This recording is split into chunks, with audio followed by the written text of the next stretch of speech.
My name is Darian, 27 years old, and after 3 years of saving every penny from my software engineering job, I finally bought my dream car, an Audi A4. Then my younger sister Amber borrowed it for what she claimed was a job interview. 6 hours later, I was staring at my crumpled hood while she smirked and said, "Don't worry, Mom and Dad will make you forgive me anyway." Before I dive into this family betrayal story, let me know where you're watching from in the comments. Hit that like button and subscribe if you want more real-life drama that'll make your family look normal. Growing up in suburban Chicago, our family seemed picture-perfect from the outside. Dad worked as an account manager at a manufacturing company. Mom taught 3rd grade at the local elementary school, and we lived in a comfortable 4-bedroom house with a big backyard. But underneath that normal exterior was a family dynamic that always left me feeling like I was playing second fiddle to my sister Amber. From the earliest memories of my childhood, I noticed how differently my parents treated us. Amber was 4 years younger than me, and somehow that translated into her getting away with almost anything. When I was 10 and she was 6, she destroyed my science fair project the night before it was due. Instead of disciplining her, my parents made me stay up late rebuilding it while telling me, "She's just a little girl. You need to be more careful with where you put your things." This pattern repeated throughout our childhood. When we were teenagers, Amber borrowed my new bike without permission and left it unlocked at the mall where it got stolen. My parents made me share my savings to buy a new bike that we would both use. Then there was the time she threw a party in our house when our parents were away for a weekend, causing over $1,000 in damage. Somehow that resulted in both of us being grounded even though I was away at a friend's house and had nothing to do with it. I learned early on that the path of least resistance was to keep my head down, work hard, and plan for independence. While Amber was the social butterfly with an endless stream of friends and activities that my parents enthusiastically funded, I focused on academics and after-school jobs. By 16, I was working 20 hours a week at the local grocery store while maintaining a 4.0 GPA. My parents were proud, sure, but it was always a different kind of pride than what they showed for Amber. My achievements were expected. Hers were celebrated. College was my escape. I earned a scholarship that covered about half of my tuition at the University of Illinois, where I studied computer science. The remaining costs I covered through student loans and working part-time jobs. Meanwhile, my parents paid Amber's full tuition at a private university where she changed majors 3 times before settling on communications. After graduation, I landed a job at a tech company in Chicago. The starting salary was decent, but between student loan payments and the exorbitant rent for my 1-bedroom apartment, I wasn't exactly living large. Still, I was determined to stand on my own 2 feet. I created a strict budget and stuck to it religiously. I packed lunches instead of buying them, limited my social outings, and put aside 30% of each paycheck into savings.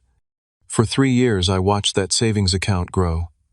While my friends upgraded their apartments or took exotic vacations, I kept my eyes on a different prize, an Audi A4 slate gray with black leather interior. It wasn't just transportation to me. It was a symbol of everything I had worked for, a tangible representation of my independence and perseverance. The day I finally had enough saved was one of the proudest moments of my life. I researched dealerships, thoroughly negotiated the price down, and paid in full without financing. The feeling of driving that car off the lot, knowing it was completely mine, bought with my own hard-earned money, was indescribable. When I drove it to my parents' house for our regular Sunday dinner, Dad came outside immediately to inspect it. He whistled appreciatively and asked about the specs, but then couldn't resist adding, "You know, you could have gotten a lot more car for your money if you'd gone with something practical like a Honda." Mom was more supportive, congratulating me and saying it was beautiful, though. She added, "I just hope you're still putting money away for a house down payment." Amber's reaction was the most surprising. She circled the car, slowly running her hand along the hood. Wow, Big Brother finally splurged on something nice. I never thought I'd see the day. There was something in her tone I couldn't quite identify at the time, but in retrospect it was envy. My relationship with Amber had always been complicated. By our 20s, the 4-year age gap meant less in terms of maturity, but our fundamental differences remained. While I had embraced responsibility and independence, Amber seemed perpetually stuck in a cycle of drama and dependence. She lived in an apartment that our parents subsidized, worked at a marketing firm where she frequently complained about being underappreciated, and had a revolving door of friends and romantic partners who always seemed to be taking advantage of her generosity, according to her stories. Despite our differences, I tried to maintain a cordial relationship. We weren't close confidantes, but we got along well enough at family gatherings and occasionally texted about mundane things. I had long ago accepted that we would never have the kind of sibling bond you see in movies, but I had made peace with that, or so I thought. It was a typical Sunday dinner at my parents' house just 3 weeks after I had purchased my car. Mom had made her famous pot roast. Dad was talking about a new client at work, and Amber was uncharacteristically quiet. Usually, she dominated the conversation with stories about her social life or complaints about her job, but that evening she seemed distracted, checking her phone frequently and contributing only minimal responses to the conversation. As we were finishing dessert, Mom turned to me. "How's the new car treating you, Darian? Still enjoying it?" Before I could answer, Amber perked up. "It's absolutely gorgeous. I love the way it handles the curves on Lakeshore Drive." "You drove it?" Mom asked, looking between us. "No," I clarified quickly. "I took her for a ride last weekend. I hadn't actually wanted to, but Amber had shown up at my apartment, unannounced, insisting that she needed to see what all the fuss was about." "It's incredible," Amber gushed. "So smooth and powerful. Nothing like my old clunker." She drove a 10-year-old Toyota Corolla that had seen better days, but was perfectly functional. Dad chuckled. "Well, for what Darian paid, it should drive like a dream." There was a moment of silence as we all sipped our coffee, and then Amber set down her cup with purpose. "Actually," she said, her voice taking on a tone I recognized from childhood, the one she used when she was about to ask for something significant. "I was wondering if I could borrow your car tomorrow, Darian." I nearly choked on my coffee. "Borrow my car? Why?" "I have this really important interview at Lewis Media Group. It's for a senior marketing position that would be a huge step up from my current job. The office is in Highland Park, and I'm worried my car might not make it all the way there and back reliably. Plus, showing up in an Audi would make a much better impression than my rusty Corolla." I hesitated, my instinct immediately screaming no. "I don't know, Amber. I haven't even had it a month yet." "It's just for a few hours," she pressed. "The interview is at 1 and I'd have it back by 4 at the latest. I'd be super careful with it, I promise." "Why don't you just take an Uber or something?" I suggested. She shook her head. "To Highland Park and back, that would cost a fortune. Plus, what kind of impression would that make showing up in a rideshare?" I could feel the familiar pressure building as both my parents watched this exchange. Dad cleared his throat. "It is a pretty important interview," he said. "Lewis Media Group is a prestigious firm." Mom nodded. "And Highland Park is quite a drive in an older car. Remember when your car broke down on the expressway last year, Amber? That was so dangerous." I looked between them, feeling the subtle but unmistakable expectation that I should help my sister. It was a familiar sensation, one that had guided many of my childhood decisions. "I don't know," I said again, trying to articulate my concerns without sounding selfish. "Insurance gets complicated when someone else drives your car, and it's still so new to me." "I understand," Amber said, her voice dropping with disappointment. "It was just a thought. I guess I'll risk taking my car and pray it doesn't break down during rush hour on the expressway, or spend half my paycheck on an Uber." Mom gave me a look that silently communicated her disapproval of my hesitation. Dad was more direct. "Darian, it's just a car. Family helps family." I felt the weight of their expectations pressing down on me. Logically, I knew I had every right to say no. The car was mine, paid for with my money, and entrusting it to someone else, even family, came with risks. But decades of family dynamics were hard to break free from. I found myself mentally calculating the risks. Highland Park was about 25 miles from where Amber lived, mostly highway driving.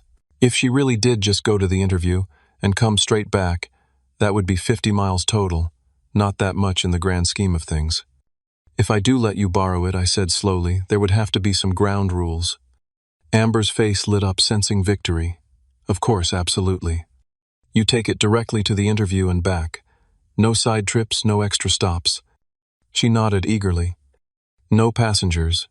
Just you in the car. Definitely solo trip all the way. And you have to have it back by 4, no exceptions. I have plans tomorrow evening. Totally understood. 1 to 4 direct there, and back, no one else in the car. I swear. I still felt uneasy, but with my parents watching expectantly, I found myself reluctantly agreeing, and you have to fill it up with premium gas before you return it. Deal. She was practically bouncing in her seat now. Mom beamed at us. See, that's what siblings are for. Dad nodded approvingly. You're doing the right thing, Darian. It's good to help your sister with her career advancement. The next morning, Amber came to my apartment to pick up the car. I spent 15 minutes going over everything with her, from how to adjust the seats to the sensitivity of the accelerator. I reminded her again of our agreement.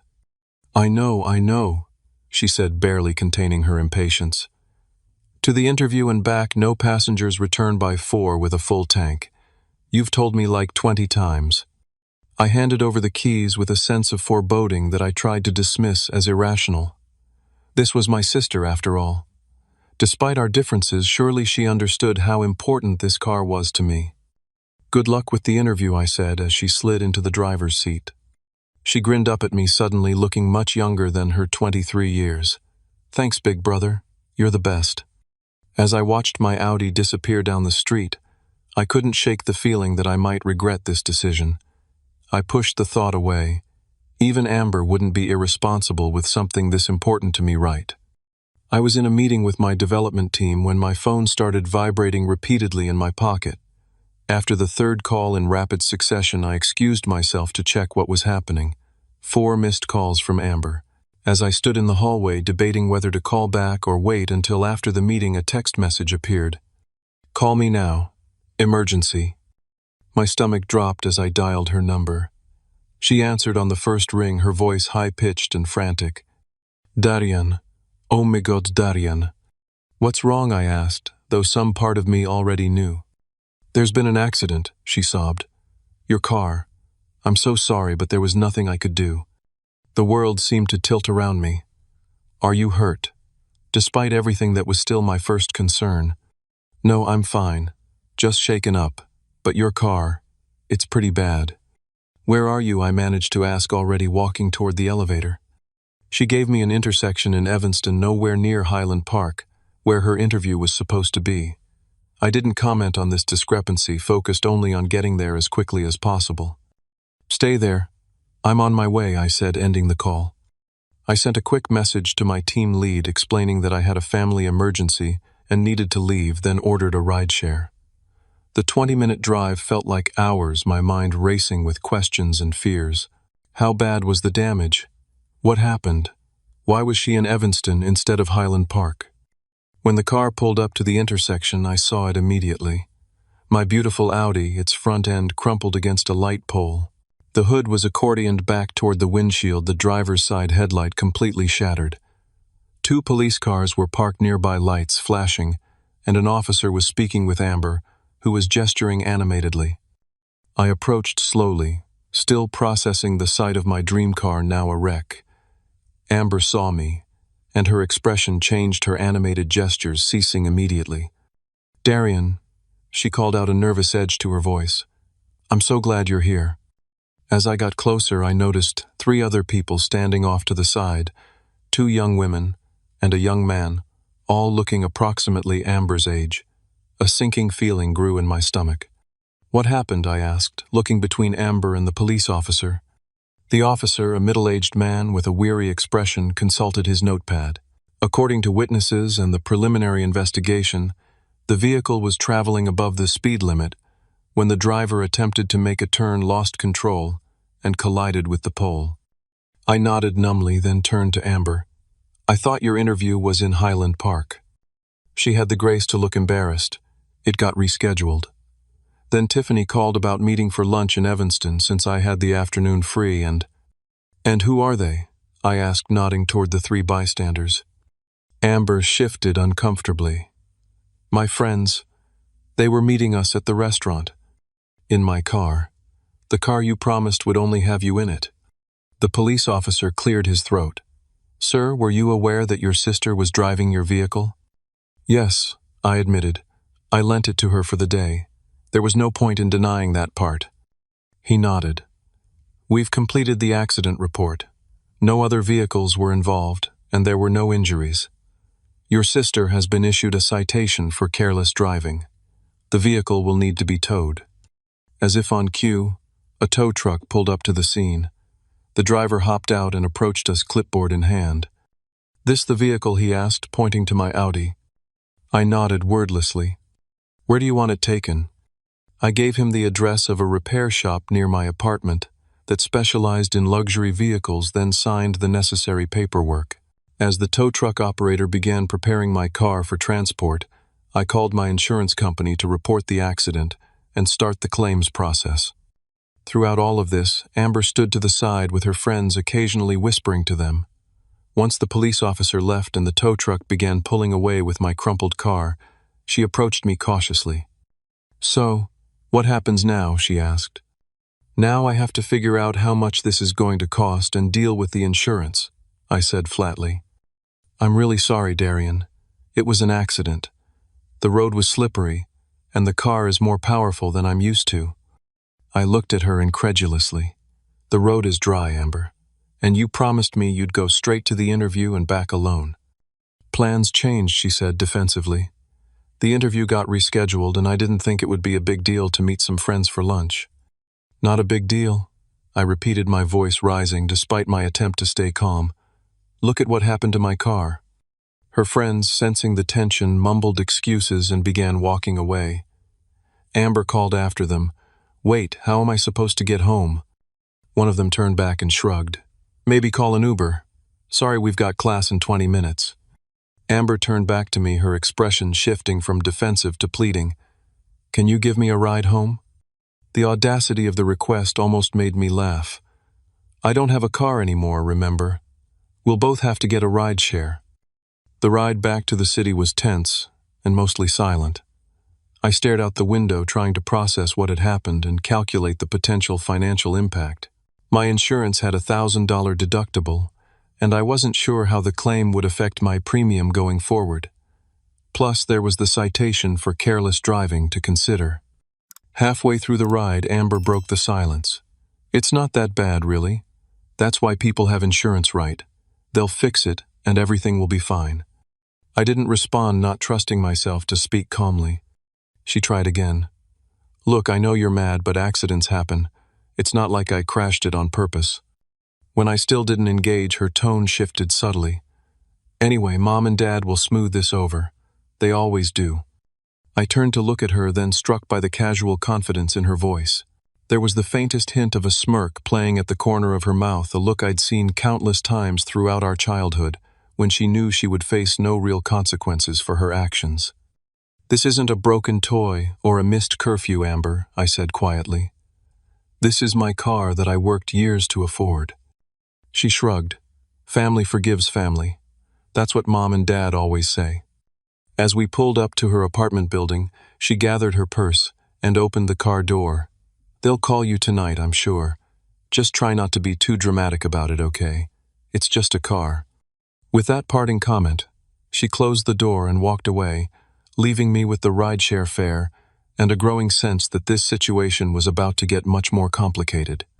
My phone rang at 7:30 that evening. I had spent the afternoon on the phone with the insurance company, the repair shop, and my auto loan provider trying to sort out the mess Amber had created. I was mentally exhausted and in no mood for a lecture which I was certain was coming when I saw my parents' number on the screen. Hello, I answered, keeping my tone neutral. Darian, we need to talk about what happened today, my father said without preamble. Can you come over? I sighed. Dad, I've been dealing with insurance and repairs all afternoon. I'm tired. This is a family matter, he insisted. We should discuss it in person. Your sister is already here. Of course she was. I briefly considered refusing, but I knew that would only delay the inevitable. Fine. I'll be there in 30 minutes. When I arrived at my parents' house, the scene was exactly as I had anticipated. Mom, Dad, and Amber were seated in the living room, an impromptu family tribunal ready to pass judgment. Amber's eyes were red and puffy, clearly having been crying recently, though she looked remarkably composed now.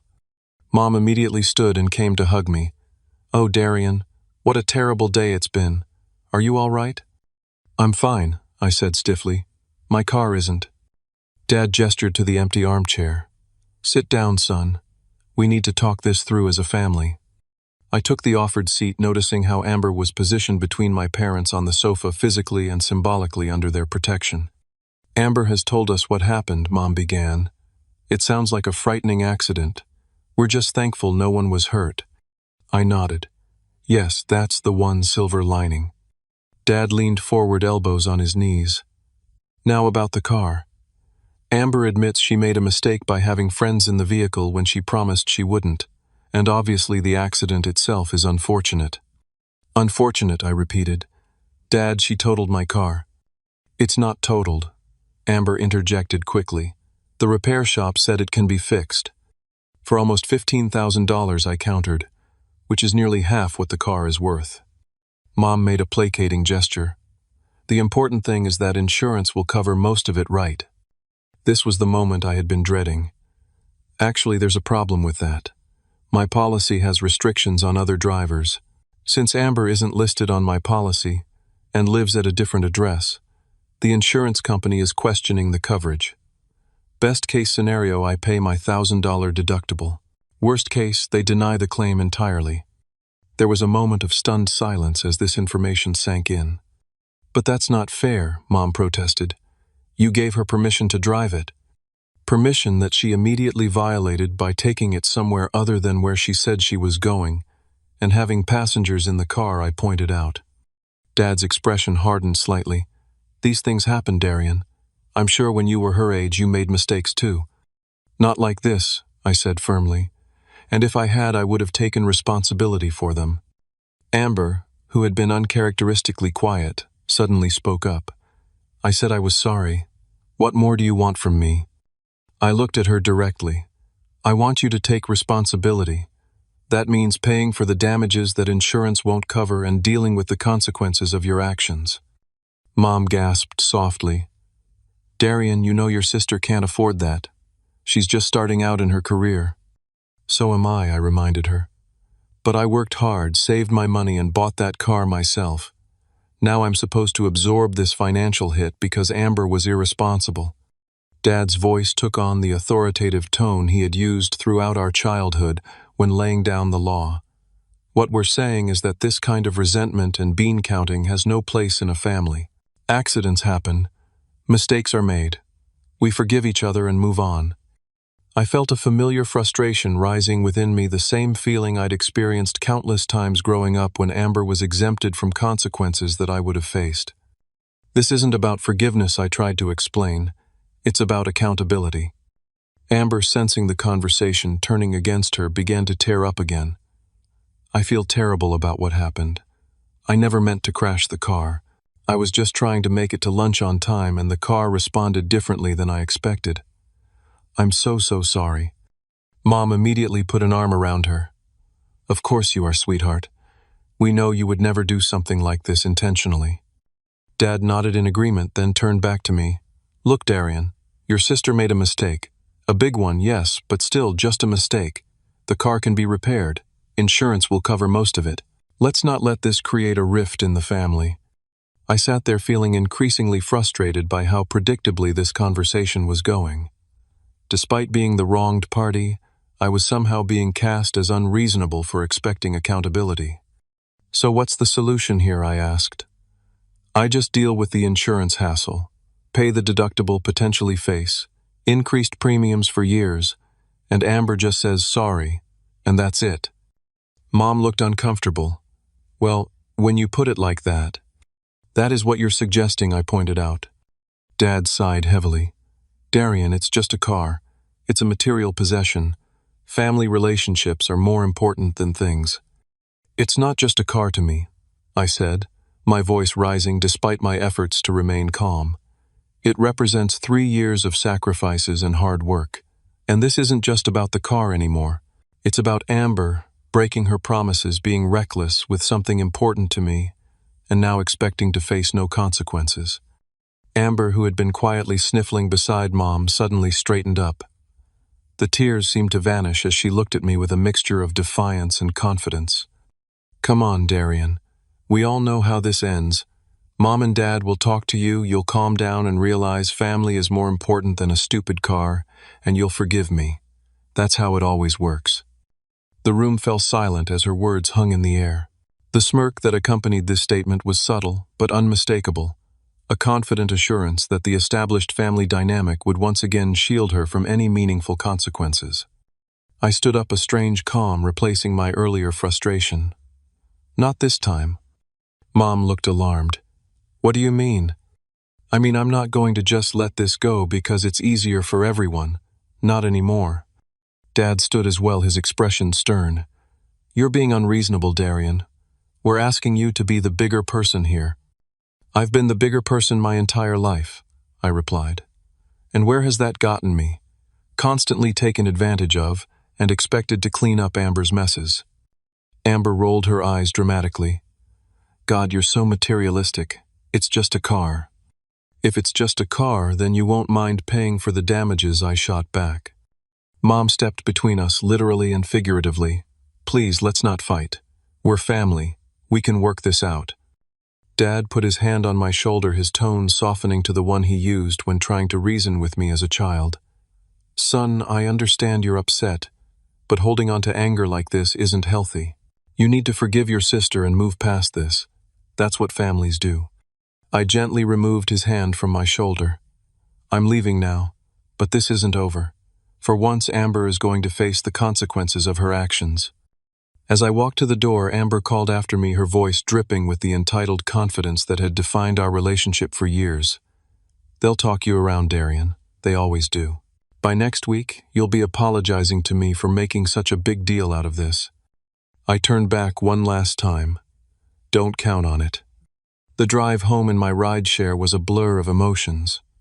Part of me felt guilty for standing up to my family, decades of conditioning, making me question if I was indeed being unreasonable. But a stronger part felt a strange sense of liberation. For the first time, I was refusing to play my assigned role in the family drama. As I entered my apartment and saw the empty parking space where my Audi should have been, I made a decision. This time would be different. This time, I would stand my ground. I barely slept that night, replaying the family confrontation in my mind and considering my options. By morning, I had reached a resolution. I would handle this situation properly, following all official channels regardless of family pressure. If my sister and parents wanted to dismiss this as just a car, then they could explain that to the insurance company and the police. My first call was to my insurance agent, a practical woman named Karen, who had helped me select the right coverage when I purchased the car. "Based on what you've told me," she explained after I recounted the full story, "there are several problems here. First, you allowed someone not listed on your policy to drive the vehicle. Second, that person was cited for careless driving. And third, the terms of your policy specifically exclude regular coverage for drivers outside your household." "So what does that mean exactly?" I asked. "Best case scenario, your claim is approved, but your premium will increase significantly at renewal.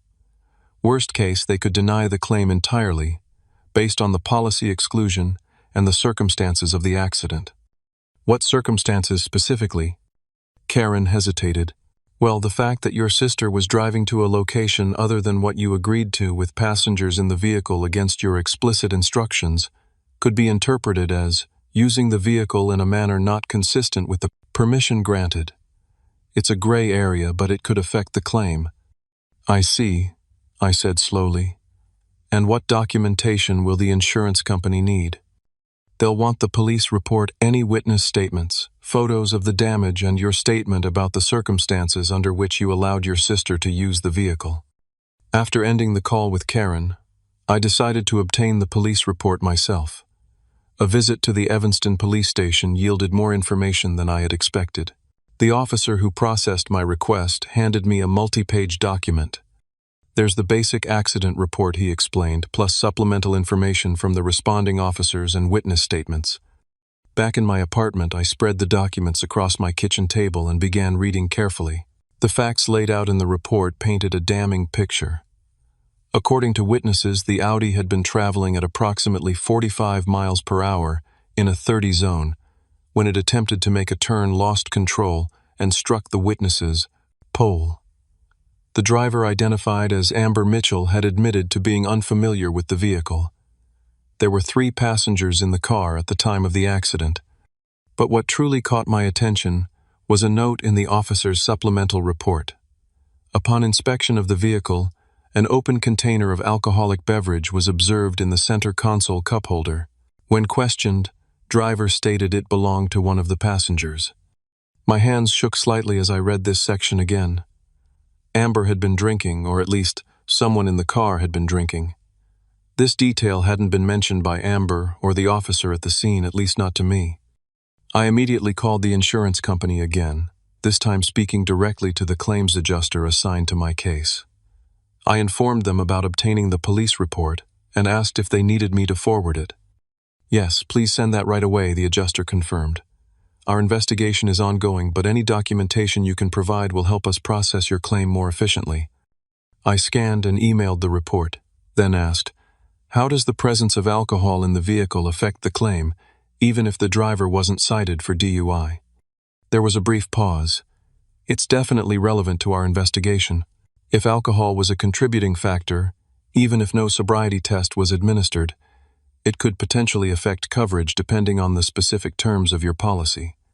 By late afternoon, I received a call from a different representative at the insurance company identifying himself as David from the Special Investigations Unit. "Mr. Mitchell, we've reviewed the police report and have some additional questions about the circumstances of this accident. Would you be available to provide a recorded statement tomorrow?" I agreed readily, and the next morning I gave a detailed account of exactly what had happened, how Amber had asked to borrow the car specifically for a job interview in Highland Park, the conditions I had set, and how those conditions had been violated. I provided text messages showing her confirmation of these conditions and explained the family dynamics at play. 2 days later, David called again. "We've completed our preliminary investigation, including an interview with your sister. I should inform you that there are some discrepancies between your account and hers." "What discrepancies?" I asked, though I could guess. "Miss Mitchell claims you gave her general permission to use the vehicle for the day without specific restrictions on passengers or destinations. She also states that she informed you the interview might be rescheduled and that she might use the vehicle for other purposes." I wasn't surprised, but the confirmation of Amber's dishonesty still stung. "I have text messages that prove otherwise." "Yes, we've reviewed those. Combined with the police report and witness statements, we have a pretty clear picture of what happened. Our final report should be completed within the next day or 2. True to his word, David called back 48 hours later. "Mr. Mitchell, we've completed our investigation. Based on the evidence, including the police report, witness statements, and our interviews, we've determined that your sister violated the terms of the permissive use by driving the vehicle to an unauthorized location with unauthorized passengers and in a reckless manner, as evidenced by the citation for careless driving." "What does that mean for my claim?" "In this specific case, we've decided to approve the claim under your collision coverage, subject to your deductible.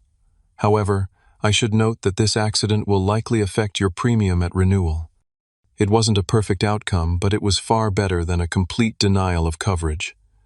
More importantly, it officially documented Amber's responsibility for the accident and her violation of our agreement." Armed with this information, I began preparing for another conversation with my family. This time, however, I would be bringing evidence that couldn't be dismissed with platitudes about forgiveness and family bonds.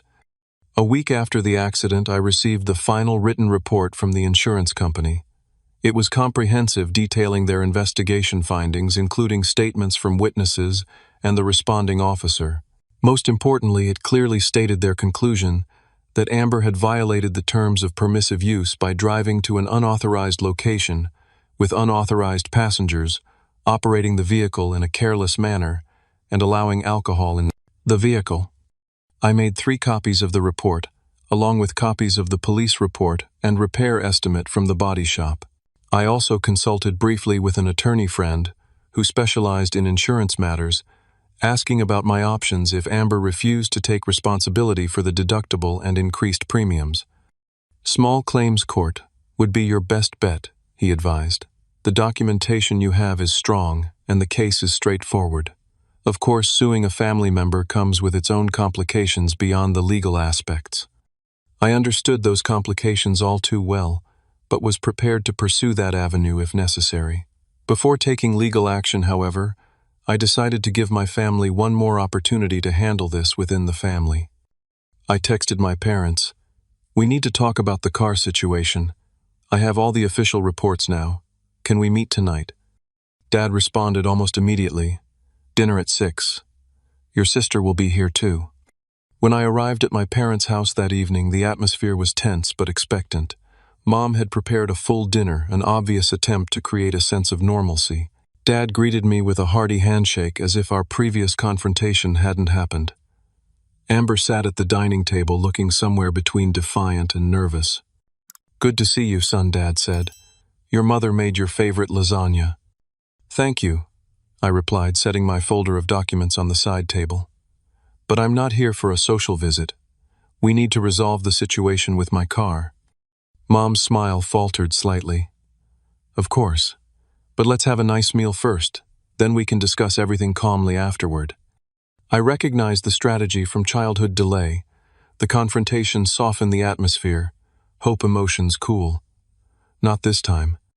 "I appreciate the effort, Mom, but I'd prefer to address this directly. I've spent the past week dealing with insurance adjusters, police reports, and repair shops. I've missed work and lost sleep. I'd like to get this resolved." Dad's expression hardened slightly. "All right, let's sit in the living room then." Once we were all seated, Dad took the lead, his tone conciliatory but firm. "Darian, your mother and I have discussed this situation at length. We understand you're upset about your car, and rightfully so. Amber made a serious mistake." Mom nodded in agreement. "We've had some very stern talks with her about responsibility and keeping promises." Amber looked appropriately contrite, eyes downcast. "I really am sorry, Darian. I never meant for any of this to happen." It was the same performance I'd seen countless times throughout our lives, a well-rehearsed scene of remorse, followed by immediate absolution. I decided to skip ahead in the script. "I've received the final reports from both the police and the insurance company," I said, opening my folder and removing the documents. "I'd like to share what they found." Dad waved his hand dismissively. "We know what happened. Amber lost control of the car and hit a pole. The question now is how we move forward as a family. Actually, there are some important details that Amber left out of her version of events." I countered, handing each of them a copy of the reports. Page 3 of the police report notes an open container of alcohol in the vehicle. Page 5 details witness statements describing the car speeding and swerving before the crash. Mom's eyes widened as she skimmed the document. "Alcohol, Amber. You told us it was just an accident because you weren't familiar with the car." Amber shifted uncomfortably. "It wasn't mine. It was Tiffany's. She had it from the night before. I didn't even know it was there." "And the insurance report," I continued, ignoring her excuse, "concludes that you violated the terms of permissive use by driving to an unauthorized location, with unauthorized passengers operating the vehicle carelessly and allowing alcohol in the car. They've approved my claim, but I'm still responsible for the $1,000 deductible, and my premiums will increase significantly at renewal." Dad looked up from the report, his expression more serious now. "This is more complicated than we understood." "Yes, it is," I agreed. "And that's because Amber lied about what happened both to me and to you." Amber's demeanor changed instantly, the contrite act giving way to defensive anger. "I didn't lie. I just didn't tell you every single detail, and the alcohol wasn't mine. You told the insurance company that I gave you general permission to use the car without restrictions," I said calmly. "That's a direct lie, and I had text messages to prove it." Mom looked genuinely distressed now. "Amber, is this true?" Before she could answer, I continued. "You also claimed the interview might be rescheduled and that you might use the car for other purposes. Another lie which both the text messages and your original story about needing the car specifically for the Highland Park interview contradict. Amber's face flushed red. They were twisting my words. I didn't mean to mislead anyone. The insurance investigator recorded your statement, Amber. There was no twisting involved. Dad, who had been silently reading through the reports, finally spoke. This is not good. Not good at all. He looked at Amber with disappointment, evident in his expression. Why would you lie about something so easily disproven? She didn't have a good answer, her mouth opening and closing without producing any coherent defense. I laid out my position clearly. Here's what's going to happen. The car is being repaired, and insurance is covering most of it. However, I'm still out my $1,000 deductible, plus my insurance rates will increase by approximately $700 a year for the next 3 years, according to my agent's estimate. That's a total of $3,100 that this accident will cost me. I paused to let that sink in, then continued. Amber needs to take responsibility by reimbursing me for these costs. She can pay the deductible immediately and then make monthly payments toward the premium increase. Mom looked troubled. Darian, that's a lot of money for someone just starting out in their career. It is, I agreed. Just like my car was a lot of money for someone just starting out in their career. The difference is that I earned my car through hard work and responsible choices. Amber destroyed it through irresponsible behavior and dishonesty. Dad leaned forward, his expression suggesting he was about to propose a compromise. What if we split the costs? Your mother and I could pay half, and Amber could pay half. I shook my head firmly. No, this isn't about the money, not really.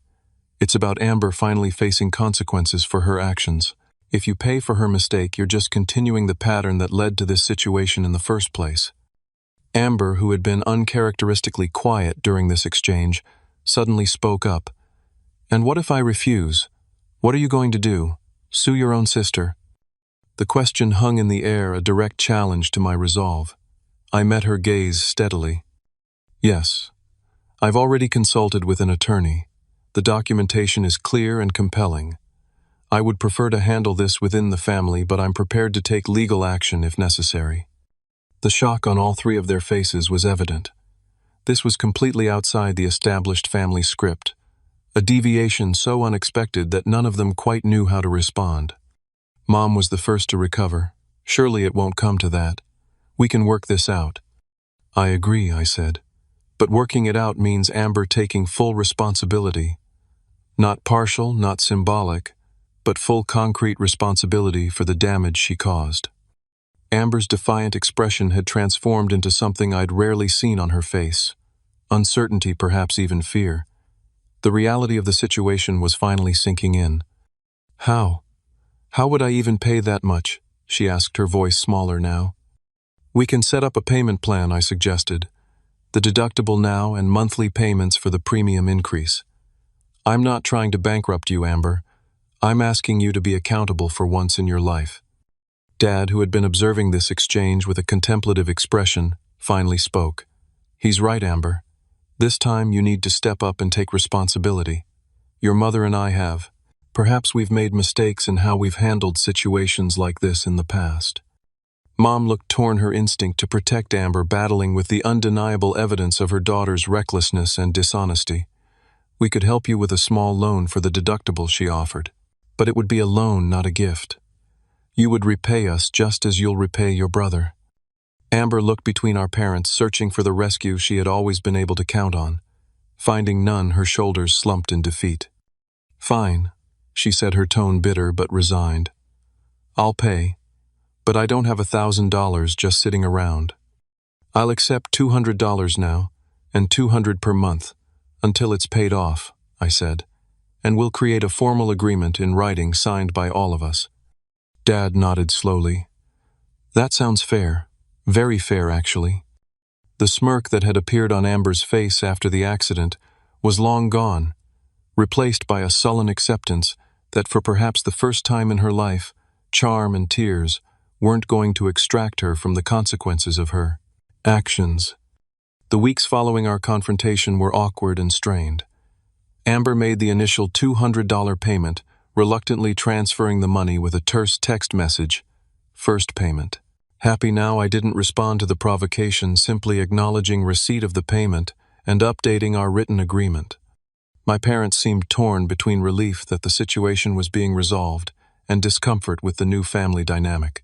Mom called more frequently than usual, our conversations carefully avoiding the topic of Amber or the accident. Dad was more direct, asking during one phone call, "Do you think things will ever go back to normal between you two?" "I'm not sure what normal means anymore," I answered honestly, "but I hope we can build a healthier relationship based on mutual respect." My car remained in the shop for nearly 3 weeks, as parts were ordered and repairs completed. The insurance company covered most of the costs as promised, and I paid the deductible knowing Amber's payments would eventually reimburse me. When I finally got the car back, it looked almost new again, but something had fundamentally changed. It no longer represented just my hard work and independence. It now also symbolized my refusal to be taken advantage of, even by family. A month after our confrontation, Amber made her second payment on time without prompting. The accompanying text was less hostile. Second payment sent. Car repairs all finished. It was a small gesture, but it suggested she was beginning to accept her responsibility in the situation. "Yes, all repaired now. Thanks for asking," I replied, deciding to acknowledge the olive branch, however small. During this period of limited contact with my sister, I found myself reflecting deeply on our family patterns and my role in them. For years I had accepted the unspoken arrangement Amber would act impulsively. Our parents would shield her from consequences, and I would be expected to understand and forgive without complaint. By disrupting this pattern, I had forced all of us to confront uncomfortable truths about our family dynamic. 2 months after the accident, our parents invited us both to dinner. I was apprehensive about the meeting, but decided it was time to move forward. When I arrived, Amber was already there, sitting somewhat stiffly at the dining table. She nodded a greeting neither warm nor hostile. The dinner conversation was initially stilted, focusing on safe topics like work and current events. But as we finished the main course, Dad cleared his throat meaningfully. "Your mother and I have been doing a lot of thinking," he began. "About our family, about how we've handled things over the years." Mom nodded, looking somewhat emotional. "We may not have always been entirely fair in how we treated you both." Amber stared down at her plate while I listened, carefully unsure where this was heading. "The car incident made us realize that we've enabled some behaviors that weren't healthy," Dad continued. "For any of us." "What your father is trying to say," Mom interjected, "is that we're sorry, Darian. We should have supported you more strongly when you were rightfully upset about your car. And Amber," she turned to my sister, "we should have held you more accountable, not just for this, but for many things throughout the years." Amber looked up, her expression a mix of defiance and vulnerability. "So now I'm the family problem." Dad shook his head. "No, sweetheart. The problem was our pattern as a family, and patterns can change if everyone is willing to try. It wasn't a perfect moment of reconciliation, but it was something I had never expected to hear, an acknowledgement from my parents that their parenting had been unbalanced. The admission seemed to affect Amber deeply, as she fell silent for the remainder of the meal. As we were preparing to leave, Amber approached me in the hallway. "I've been thinking about applying for a second job on weekends," she said, not quite meeting my eyes, "to pay off the debt faster." I was genuinely surprised. "That's commendable. But don't overextend yourself. The payment plan we agreed on is fine." She shrugged. "Maybe I want to get it done faster. For me, not for you." I nodded, understanding the distinction was important to her. Fair enough. Over the next several months, a subtle shift occurred in our family dynamics. Amber made her payments consistently, occasionally ahead of schedule. More significantly, she began taking responsibility in other areas of her life. She mentioned during one family dinner that she had enrolled in a financial management course, and I later learned from Mom that she had started contributing more to her own rent rather than relying on our parents' subsidy. 6 months after the accident, my insurance renewal came due. As predicted, the premium had increased substantially, though not quite as much as initially estimated. Amber continued to make payments toward this additional cost without complaint. The most profound change, however, wasn't in our financial arrangement, but in how we interacted as siblings and as a family. Our parents became more equitable in their treatment of us, both no longer automatically taking Amber's side in disagreements. Amber herself seemed to be maturing, making fewer impulsive decisions and accepting responsibility when things went wrong. As for me, I discovered a newfound confidence in setting and maintaining boundaries. The experience had taught me that standing my ground, even when it created temporary discomfort, could lead to healthier relationships in the long run. Nearly a year after the accident, Amber made her final payment. She insisted on meeting in person to deliver it, suggesting coffee at a cafe near my apartment. When I arrived, she was already seated 2 cups of coffee on the table. "Black with 1 sugar, right?" she asked, as I sat down. "You remembered," I said, surprised. She shrugged. "Yeah, well, I'm trying to pay more attention to details these days." She slid an envelope across the table. "Last payment. Debt officially cleared." I took the envelope and nodded. "Thank you for following through on this." A moment of silence passed between us, neither awkward nor comfortable, just thoughtful. "You know," she finally said, "I was so angry at you when you refused to just let it go like you always did before. I thought you were being petty and materialistic. And now," she sighed, "now I think maybe it was the first time someone actually expected better from me. Everyone else, including Mom and Dad, would sympathize and excuse and enable, but deep down they didn't really expect me to be capable of fixing my own mistakes." She met my eyes directly. "You did." It was a moment of clarity. I hadn't anticipated a recognition that my insistence on accountability hadn't been about punishment, but about believing she was capable of more. "I'm proud of how you handled this," I told her sincerely. "It couldn't have been easy." She smiled, a genuine smile, without the manipulative charm she had often relied on. It wasn't, but maybe it was necessary. As we finished our coffee and prepared to leave, Amber asked, "So would you ever let me borrow your car again?" I laughed, surprised by the question. "Not a chance. But I might be willing to help you shop for your own someday." She nodded, accepting this boundary without protest. "I'd like that." Life isn't a movie where one dramatic confrontation magically fixes all problems. Our family continues to work through decades of established patterns, sometimes slipping back into old habits before catching ourselves. But the car incident marked a turning point, a moment when we collectively realized that true family support means holding each other accountable rather than enabling harmful behaviors. I learned that standing up for yourself doesn't have to mean cutting ties with those who hurt you. Sometimes it can mean establishing healthier relationships built on mutual respect, rather than convenience or obligation. And sometimes the hardest boundaries to set are the ones that ultimately allow everyone to grow. Have you ever had to stand your ground with family, even when it was difficult? I'd love to hear your stories in the comments below. And if this tale of family drama and redemption resonated with you, please hit that like button and subscribe for more real-life stories. Share this with someone who might be struggling to set boundaries with their own family. Remember, sometimes the most caring thing you can do is expect better from those you love. Thank you for listening, and I wish you courage in your own difficult conversations.